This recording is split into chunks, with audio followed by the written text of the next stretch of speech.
চাকরের সম্পদ দেখলে মালিকের সিন্ধুকের গভীরতা টের পাওয়া যায়। আমার বাড়ি কিন্তু আয়নাঘর থেকে 4 কিলোমিটার দূরে। আমি 4 কিলোমিটার দূরে বসে থেকে এটা লিখতে পেরেছি, বিদেশে বসে থেকে না।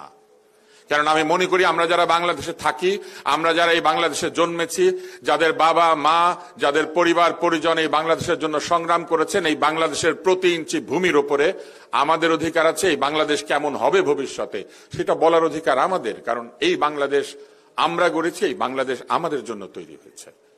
এবং আজকে যারা আপনারা এখানে বসে আছেন, আপনারা আগামী দিনের ভবিষ্যৎ। আমি আজকে জাতীয়তাবাদী দলকে ধন্যবাদ জানাতে চাই যে তারা এইরকম একটা আয়োজন করেছেন যেখানে তারা তরুণদেরকে সকল মত এবং পথের মানুষদের চিন্তা এবং ভাবনার সঙ্গে পরিচয় করিয়ে দেওয়ার সুযোগ তৈরি করেছেন। এইটাই গণতন্ত্র।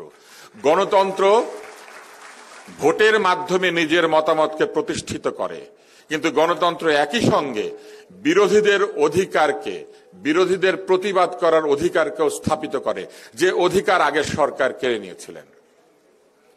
19 জুলাইতে আমি শাহবাগের মোড়ে দাঁড়িয়ে বক্তৃতা দিয়েছি এবং সেখানে আমি পরিষ্কারভাবে বলেছিলাম, যদি কেউ ক্ষমতাকে ভালোবাসে তবে জনগণকে ভালোবাসার অভিনয় করার দরকার নাই।